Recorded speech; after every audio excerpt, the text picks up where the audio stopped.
As storms continue to affect the northeast, northern Thailand is facing a growing threat from forest fires and haze. The environmental minister today visited Chiang Mai province to launch a new model to strengthen wildfire response.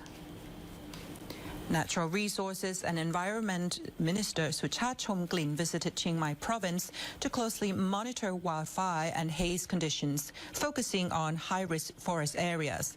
At the Chiang Dao Wildlife Sanctuary, he introduced the Chiang Dao model, a proactive approach aimed at strengthening wildfire prevention through closer collaboration between authorities and local communities.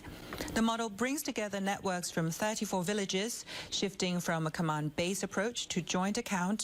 action on the ground. It focuses on three key measures, namely managing forest fuel through controlled burning, introducing incentive schemes for fire-free villages, and promoting eco-tourism alongside stricter law enforcement. Authorities are also preparing to set up special task forces to track down and prosecute those responsible for illegal burning. ซึ่งต้องยอมรับว่าก่อนที่เราขึ้นมาเนี่ยจุดฮอตสปอตทางภาคเหนือโดยเฉพาะเชียงใหม่เนี่ยมีจำนวนที่ประมาณ1,000 กว่าจุดแต่ตอนนี้เราความโชคดีของเราคือสภาพภูมิอากาศเนี่ยเราก็ได้มีฝนฟ้าบางจุดที่ตกมาบางอำเภอแล้วก็เราเองก็มีจำนวนพวกที่ของเราเองกรมอุทยานกับทางอสเนี่ยขึ้นไปดับไฟเนี่ยเยอะมากหลายพันคนเราทำทุกสิ่งทุกอย่างเพื่อจะเอาอากาศ